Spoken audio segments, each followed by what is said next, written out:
I'm a pilot that flies private charter, and somebody asked me how I built my hours. Definitely building time is one of the hardest things to do as a pilot.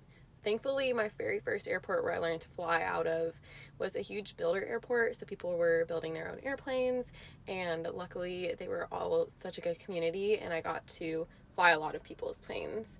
And then I was also at the time working in corporate, working in a sales job, like I talked about in one of my previous videos, and that's how I kind of funded that.